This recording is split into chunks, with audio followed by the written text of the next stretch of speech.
This video is rated T for Teen.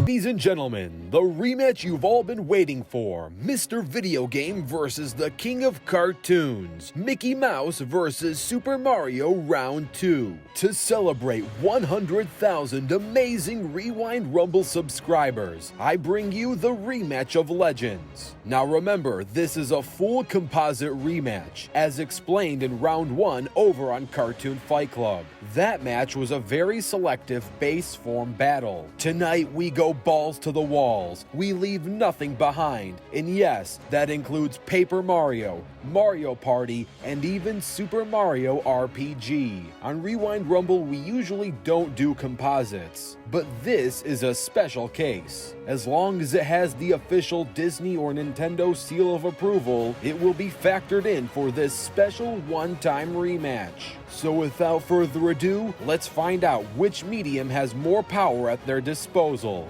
video games or cartoons. Today, we Rewind Rumble.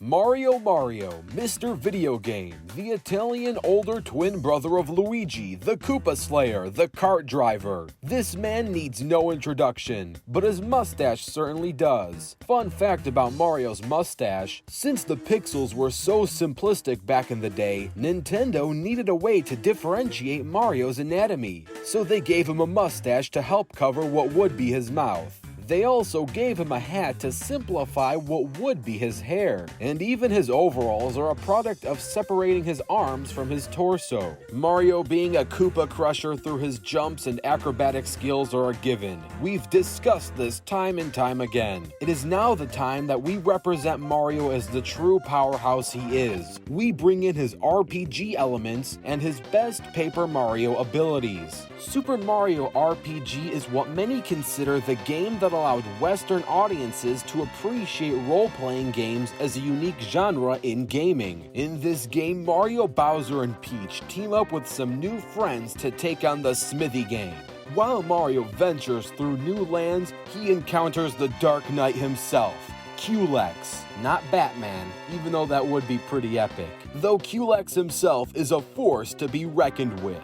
Culex was officially stated to be the master of time and space in the official guide booklet. In his Japanese dialogue, he stated he holds time from its beginning to its end and holds the power over the creation of the Marioverse. This would make his attack potency at a high multiverse level, and his speed would be immeasurable during this battle, since he was crossing between dimensions as the master of time and space. He could pretty much consume time. Mario fought and easily kept up with Culex. Again, Culex is the master of time and space, and can consume time. Thus, timeless voids would be his natural environment. And going back to that Japanese text, it stated that he was within a dimensional rift, and those are by definition devoid of time and space. Furthermore, he was about to leave Mario's and go back to Vanda. Thus, he was in between dimensions during that period, meaning he was outside of the space-time continuum, which all qualifies for infinite speed. And then, of course, there is Paper Mario. We went over the basic abilities of Paper Mario in Paper Mario vs. Archie Sonic. The important takeaway for this analysis would be Paper Mario's Star Rod. The Star Rod is a magical item with the power to grant the wishes of the people of the Mushroom Kingdom. It is in the possession of the 7 star spirits who use it to grant the wishes. Now, the Star Rod has been stated on multiple occasions to grant any wish, which may make these statements no limits fallacies, but if I were to cap a limit on the Star Rod's abilities, this thing should be able to alter and affect the Dream Depot, which the Dream Depot itself ranges from at least 5D to infinite dimensional. To further explain, every time someone dreams in the Marioverse, a real universe is created and emulated within the Dream Depot. So take a single universe without boundaries, and if everyone dreams in that universe, there would be a multiverse of uncountable dreams, and in those dreams there could be people dreaming, so on and so forth, creating a paradox of infinite dreams, infinite sets of infinity, dreams tacking on dreams within dreams. If we put this at its low end, it could be at least 5D and skyrocket all the way up to infinite dimensional. Mishka, Mushka, Mickey Mouse. The mouse who owns every show on Earth is ready for another fight in the Rewind Rumble verse. On this channel, he's been in battles against Team Nick, fought in the Reality Warper free-for-all, but this is his first solo episode of Rewind Rumble. He's had a few solo CFCs against Bug Bunny, SpongeBob, and of course Mario in round 1. Mickey's greatest ability has to be outliving the public domain. The public domain has taken the likes of Thor, Hercules, Robin Hood, and even Red Riding Hood. Mickey was created in 1928. He's roughly 8 years away from being 100 years old. Mickey the character, however, isn't exactly the corporate mascot the Disney Company uses for branding. His personality is quite charming, and he's got a great moral compass as a hero who fights for what's right. He's also quite the powerhouse. Obviously, existing for almost a century is going to allow Mickey to pick up a few skills along the way. From his experience fighting alongside Sora, Mickey's Keyblade is the Kingdom Key D. No one wants to get slapped with Mickey's D,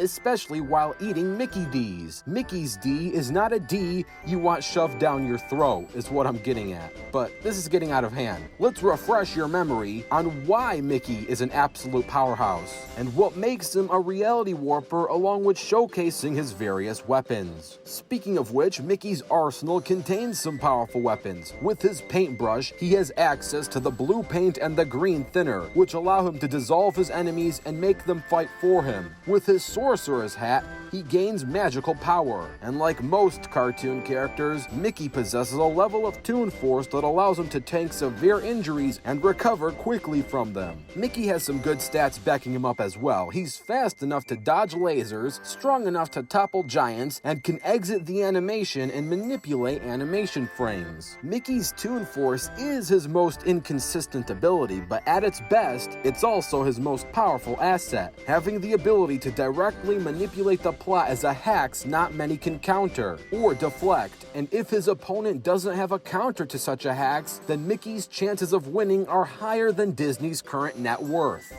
And now, let's get ready for the fight.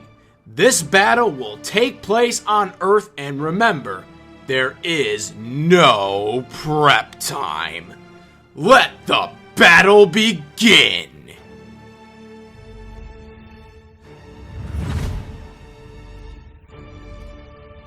When you wish upon us.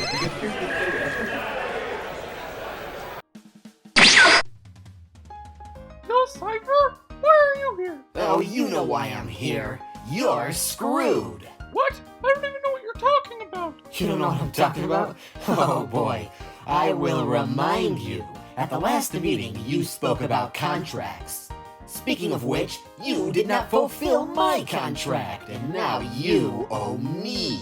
Calm down. I'll solve this. No, it's too late. I'll send you to another universe as punishment. This way, you'll learn your lesson.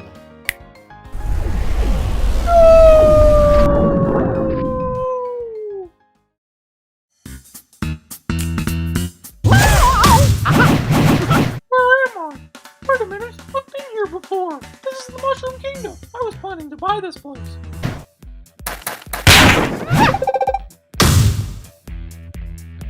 Oh wow!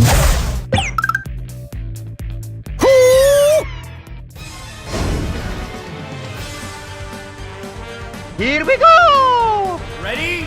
Rumble!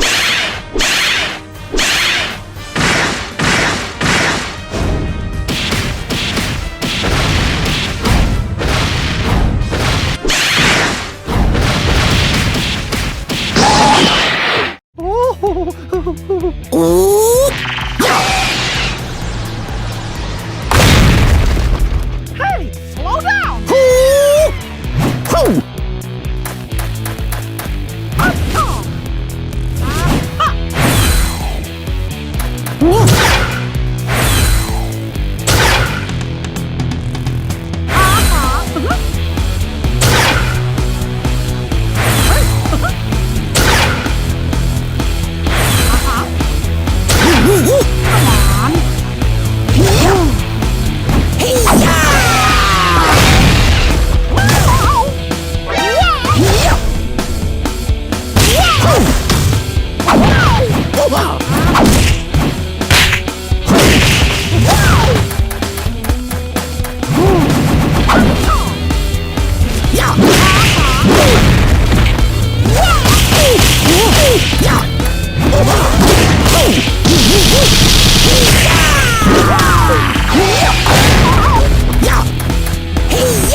Hopefully you enjoyed that animation, and if you did, super special thanks to Team Animation Rewind's Isaac X. Bode. I'd also like to thank Daniel W. for playing the voice of Mickey Mouse, and I definitely owe a huge thanks to Nairobi and Paleo Mario 66 for the Mario research. Thanks, and enjoy the post-analysis.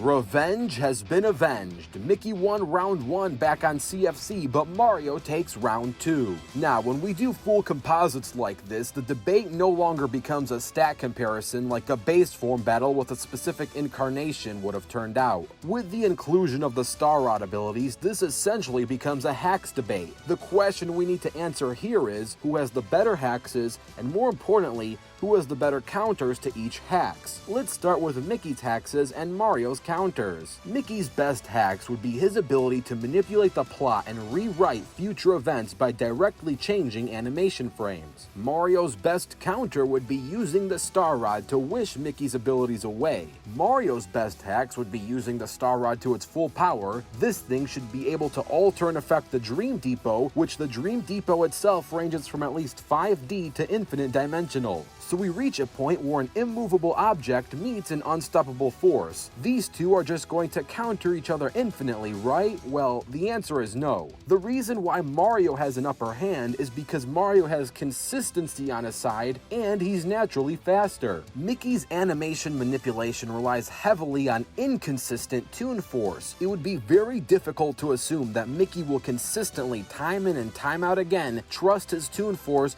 to work 100% with no errors. And again, Mario is naturally faster, so there is a great chance that he can strike first and win the battle before Mickey even uses his animation manipulation. Mickey has some pretty good FTL feats, even some MFTL feats, but Mario, especially Paper Mario, has many super consistent MFTL plus feats. When this was a base form battle back in round 1, base form Mario didn't have a great counter to Mickey's toon force, but when we give both characters everything and anything, the mouse no longer owns the house, making the winner of this Rumble, Mario.